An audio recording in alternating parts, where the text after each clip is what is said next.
का ये बड़ा ही सौभाग्य है कि आदरणीय नरेंद्र मोदी जी तीसरी बार देश के प्रधानमंत्री बनने जा रहे हैं और देश के लिए यह स्वर्णिम समय है, क्योंकि नरेंद्र मोदी जी के नेतृत्व में भारत ने बहुत उपलब्धियां हासिल की। चाहे वो विश्व स्तर की बात हो, चाहे वो हमारे देश की मुद्रास्फीति को बढ़ाने की बात हो, इन सभी क्षेत्रों में भारत को मजबूती प्रदान किया। मोदी जी के नेतृत्व में सिर्फ हिंदी भाषा भाषी प्रांतों की पार्टी नहीं, पूरे देश की पार्टी के रूप में उभर करके सामने आई है।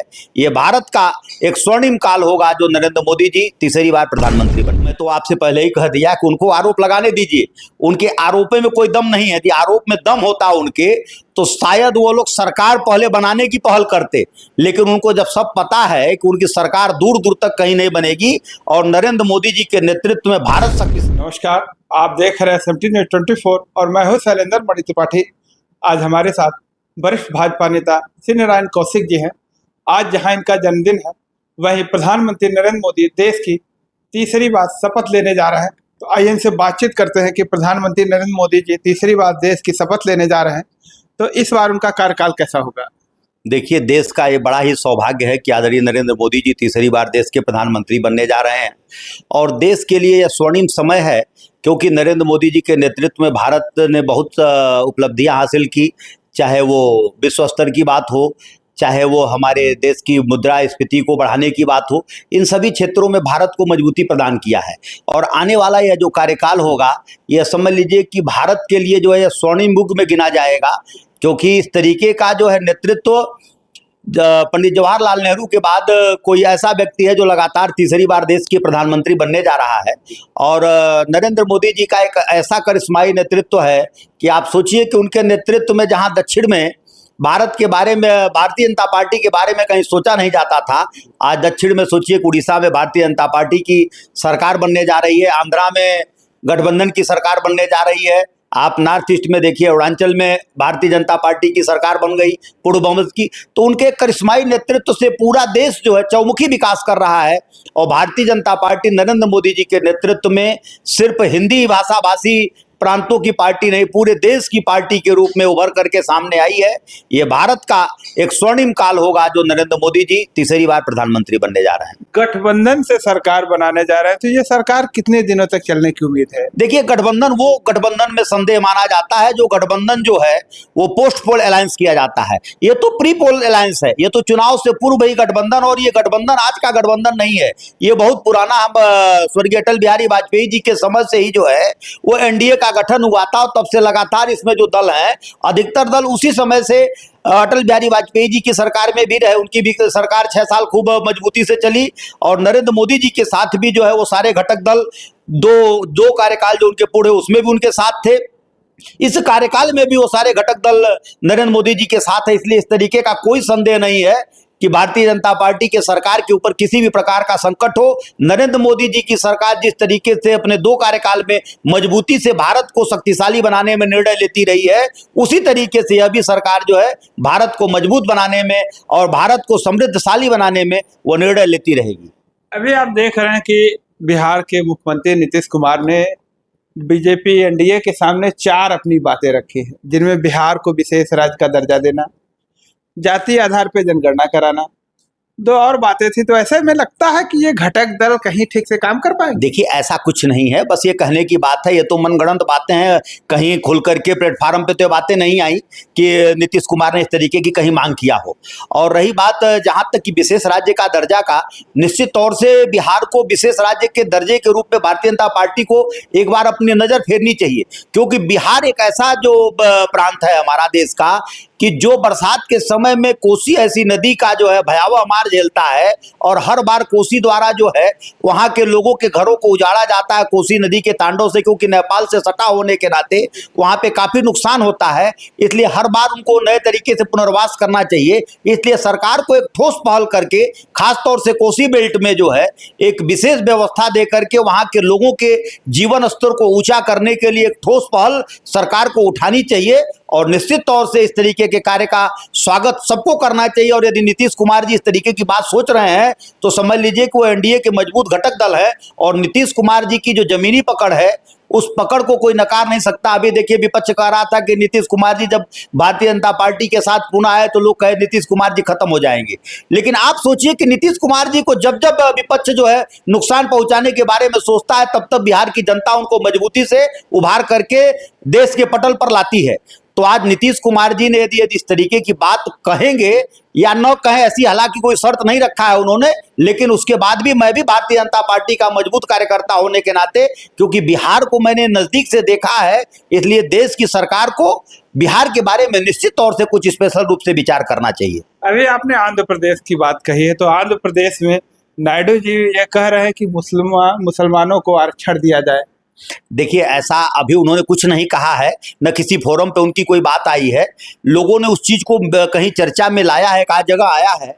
ये जब चुनाव हुआ था उस समय एनडीए के साथ उनका गठबंधन हुआ था, तो उस समय भी कुछ चीजें तय हुई होंगी।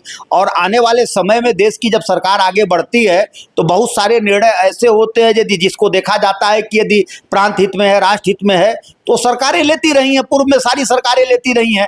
यदि उस प्रांत के हित में जो भी निर्णय होगा वो भारतीय जनता पार्टी के वरिष्ठ लोग और चंद्रबाबू नायडू जी मिलकर के बात करेंगे और उस विषय का हल निकल जाएगा। इस तरीके कोई समस्या नहीं है। इस तरीके के विषयों को जो है मनगढ़ंत रूप से मीडिया को कहना भी नहीं चाहिए, क्योंकि अभी आज नरेंद्र मोदी जी सरकार बना रहे हैं। आज उनको शुभकामनाएं दीजिए आप लोग। इन सब चीजों की चर्चा तो बाद में भी कर ली जाएगी। इसके लिए 5 साल का समय है और 5 साल इस विषय पर चर्चा होती रहेगी कि सरकार से समर्थन कोई वापस ले रहा है, कोई दे रहा है। इस तरीके के लोग चर्चा करते रहेंगे। लेकिन एनडीए इतना मजबूत है कि उसकी इतनी मजबूत बाइंडिंग है कि उस बाइंडिंग को तोड़ पाना किसी के बस की बात नहीं है। यदि बस की बात होती तो विपक्ष पहले अपने लोगों को इकट्ठा किया, और जिस दिन राहुल गांधी ने प्रेस कॉन्फ्रेंस किया था उस दिन भी उन्होंने कहा था कि हम सरकार बनाने पे विचार करेंगे। अब उन्होंने ये नहीं कहा था कि हम नई सरकार बनाएंगे। उन्होंने विचार करने की बात किया। उन्होंने सारे प्रयास कर लिए। जब उनको लगा कि किसी भी तरीके से उनकी सरकार बनती नहीं दिख रही है तो उन्होंने अपने लोगों से कहा कि हम विपक्ष में बैठना पसंद करेंगे।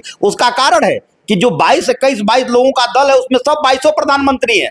तो 22 प्रधानमंत्री तो बन नहीं सकते, बनेगा कोई एक। और इसमें कोई ऐसा व्यक्ति नहीं जिसका अपने एक दूसरे के नेतृत्व में विश्वास हो। अभी आप देखिए दिल्ली में जो है केजरीवाल जी का गठबंधन था कांग्रेस से, और पंजाब में गठबंधन नहीं था। केजरीवाल जी के नेता है भाई गोपाल राय जी ने, उन्होंने कहा कि हमारा गठबंधन जो है बस लोकसभा तक था, विधानसभा हमारा कोई गठबंधन नहीं, हम लोग खुल के चुनाव लड़ेंगे। तो ये लोग तो आपस में सिर्फ पटौगल करेंगे। तो इनको आपस में करने दीजिए। और भारतीय जनता पार्टी जितना ये सारे लोग मिल करके जितना सीट पाए हैं उतना भारतीय जनता पार्टी अकेले पाई है।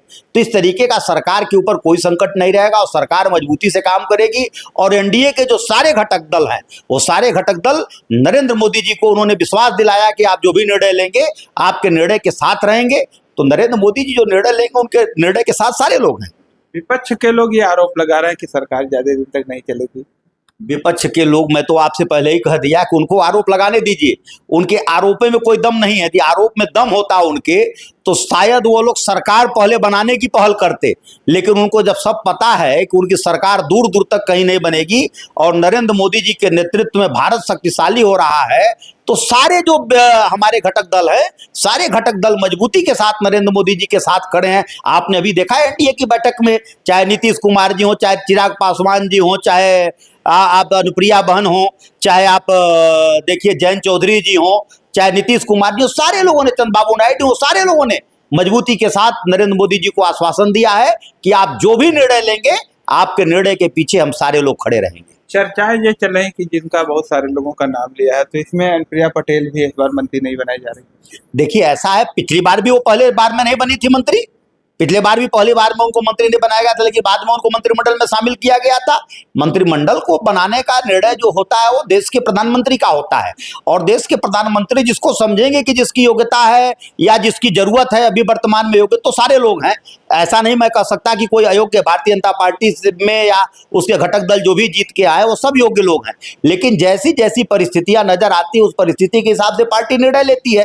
अब 60 लोगों को ही मंत्रिमंडल में शामिल करना है, जहां भारतीय जनता पार्टी के पास 300 लोग जीत के गए, उसमें 60 लोगों का ही चयन करना है। तो 60 लोगों के चयन में वो क्षेत्र की भी हर प्रदेश का नेतृत्व देखा जाता है। उसके बाद आज गठबंधन की सरकार है तो गठबंधन के जो लोग हैं उन सबके बारे में विचार करना है। इसलिए सरकार जो है खूब मजबूती से चलेगी। और बहन अनुप्रिया पटेल हमेशा भारतीय जनता पार्टी के साथ रहे, इतने दिन से साथ हैं, आगे भी उनका समर्थन और सहयोग बना रहेगा। उनके पति भारतीय जनता पार्टी के उत्तर प्रदेश सरकार में मंत्री है ही। तो ऐसा कुछ नहीं है, सारे घटक दल भारतीय जनता पार्टी के साथ मजबूती के साथ खड़े हैं और भारतीय जनता पार्टी नरेंद्र मोदी के नेतृत्व में भारत को शक्तिशाली बनाने में, यशस्वी नेतृत्व देने में नरेंद्र मोदी जी सक्षम है। भारत आने वाले समय में विश्व की तीसरी आर्थिक महाशक्ति बनने की तरफ अग्रसर होगा।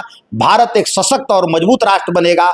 आज नरेंद्र मोदी जी को मैं आप सभी भाइयों के माध्यम से, मीडिया बंधुओं के माध्यम से उनको शुभकामनाएं देता हूं कि वह उनका तीसरा कार्यकाल इतना यशस्वी हो कि भारत एक जो है चमकते हुए, जिस तरीके से भारत को विश्वगुरु पहले कहा जाता था, भारत विश्वगुरु बनकर के उभरे। इन्हीं शुभकामनाओं के साथ नरेंद्र मोदी जी को तीसरी बार प्रधानमंत्री पद की शपथ लेने की मैं हार्दिक शुभकामनाएं देता हूं। अभी आपने देखा कि लोकसभा चुनाव हुआ और 4 जून को उसका परिणाम आया। ऐसे में भाजपा की सिर्फ 240 सीटें आई हैं और यूपी को देखा जाए तो यूपी में जहां योगी की सरकार है, बुलडोजर चलाते हैं, यूपी में 37 सीटें सपा ने लाया है। तो क्या कहेंगे इस पे? देखिए, ऐसा कुछ नहीं है। कुछ हमारे जो प्रत्याशियों का चयन हुआ, कुछ लोग उनसे संतुष्ट नहीं थे, कहीं कहीं उन लोगों का वो था, विरोध था। उसका कारण ये था कि देखिए, वो प्रत्याशियों की कमी नहीं रही। कोविड एक भयंकर काल था जिस कारण वो प्रत्याशी हमारे नहीं पहुंच पाए। और जो विपक्ष है, विपक्ष ने एक ऐसा नैरेटिव गढ़ा कि भारत का संविधान खतरे में है। उन लोगों को लगा कि संविधान जो है वो संविधान को खत्म कर दिया जाएगा, लेकिन उन लोगों को नहीं पता है कि नरेंद्र मोदी एक ऐसे व्यक्ति है जो संविधान के सबसे सजग और सशक्त प्रहरी है। क्योंकि नरेंद्र मोदी जी जब पहली बार सदन के अंदर प्रवेश करते हैं तो सदन के दरवाजे पर मत्था टेक करके सदन के अंदर प्रवेश करते हैं, दूसरी बार संसद में रखे हुए संविधान पे माथा टेकते हैं, और तीसरी बार अभी देखिए एनडीए की बैठक में उन्होंने संविधान को अपने माथे पर लगाया। उनके लिए संविधान सर्वोपरि है और भारत सर्वोपरि है। इसलिए जिस व्यक्ति के लिए भारत सर्वोपरि होगा, संविधान सर्वोपरि होगा, उसको लोग गुमराह करके कुछ सीटें हासिल कर सकते हैं, जनता को गुमराह करके सीटें हासिल कर सकते हैं, क्योंकि उनको तो कुछ करना नहीं है। अभी आपने देखा कि तमाम महिलाएं जो हैं कांग्रेस के पार्टी कार्यालय पर पहुंच गई, उनसे पैसा मांगने के लिए जो खटाखट लोग कर रहे थे, 1 लाख रुपए देने की बात कर रहे थे, 8500 रुपए देने की बात कर रहे थे, वो खटाखट पैसा मांगने चली गई। लेकिन आपने देखा लोगों ने झूठा नैरेटिव गढ़ा था कि नरेंद्र मोदी ने कहा था कि 15 लाख रुपए सबके खाते में देंगे। उन्होंने ये कहा था कि यदि विश्व में पड़ा हुआ काला धन हमारा जो है, यदि आ जाए हमारे देश में तो सभी व्यक्तियों के खाते में 15-15 लाख रुपए जा सकते हैं। लेकिन उसको गलत तरीके से लोगों ने प्रचारित करके मोदी जी को बदनाम करने का प्रयास किया। लेकिन उसके बाद भी भारतीय जनता पार्टी का एक एक कार्यकर्ता, एक एक देश का नागरिक भारतीय जनता पार्टी में आस्था रख रहा था। इतने गुमराह करने के बाद भी भारतीय जनता पार्टी 240 सीट जीत कर आई और सारा गठबंधन 22 लोगों का मिलकर के मात्र 232 सीट जीत पाया। तो इससे आप स्वयं समझ सकते हैं कि किस स्थिति में गठबंधन है या किस स्थिति में विपक्ष है। और जहां तक बात आपने नरेंद्र मोदी जी की बात कहा, उनका तो गठबंधन 293 सीटें जीता हुआ है। तो इसलिए भारत को यशस्वी नेतृत्व है, इसलिए विपक्ष को नैरेटिव गढ़ने के नाते थोड़ा सा दिक्कत आई थी, लेकिन अब सारे लोग समझ गए हैं, पूरा देश की जनता समझ गई है। आने वाला जो विधानसभा चुनाव होगा या अन्य कोई चुनाव होगा, उसमें आपको परिणाम साफ देखने को मिलेंगे। अभी देखा गया संत कबीर नगर, बस्ती सहित जहां इनके 2 मंत्री रहे, उनके लड़के चुनाव लड़ रहे थे और वहीं 8 मंत्री और चुनाव लड़ रहे थे, ये लोग हार गए। तो क्या रीजन मानते हैं इसके पीछे? देखिए, इसको कोई रीजन हम नहीं मानते। हम तो ये मानते हैं कि जो आपसे मैंने बात कहा कि जो नैरेटिव इन लोगों ने गढ़ा कि संविधान खतरे में है, तो जो कुछ हमारे जो लोग जो कुछ अशिक्षित हैं, जिनको गुमराह करके इन लोगों ने बरगलाया और बरगला करके उनके वोट को हासिल कर लिया।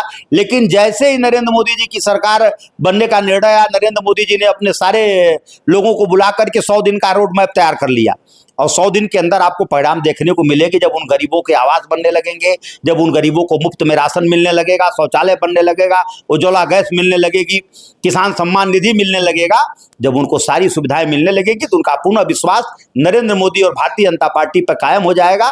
और भारतीय जनता पार्टी पुनः जब भी कोई चुनाव होगा तो प्रचंड बहुमत के साथ देश की सत्ता पर काबिज होगी। युवाओं को नौकरी की बात आपने नहीं की, तमाम विभागों में जगह खाली पड़े हुए हैं लेकिन भरे नहीं जा रहे हैं। 10 साल भाजपा की सरकार रही, चाहे प्रदेश में रही हो चाहे केंद्र में रही हो, हर जगह पोस्ट खाली पड़े हुए, भरे नहीं जा रहे हैं। युवाओं में काफी रोष है। देखिए, बहुत सारी नियुक्तियां हुई हैं, ऐसा नहीं कह सकते कि नहीं हुई हैं, लेकिन जहां पे नियुक्तियां अभी नहीं हो पाई, अभी आपने देखा कि माननीय मुख्यमंत्री जी ने पूरे सरकारी अधिकारियों को साथ और अपने सहयोगी मंत्रियों के साथ उन्होंने बैठक किया है।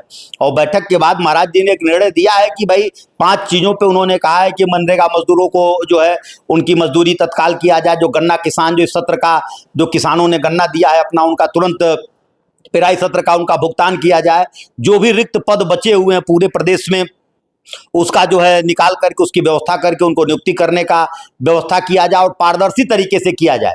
तो देखिए जो भी सारे चीज रुके हुए हैं, उन्होंने कहा कि जनता के बीच संवाद स्थापित करें, अधिकारी जनता की समस्या को सुने।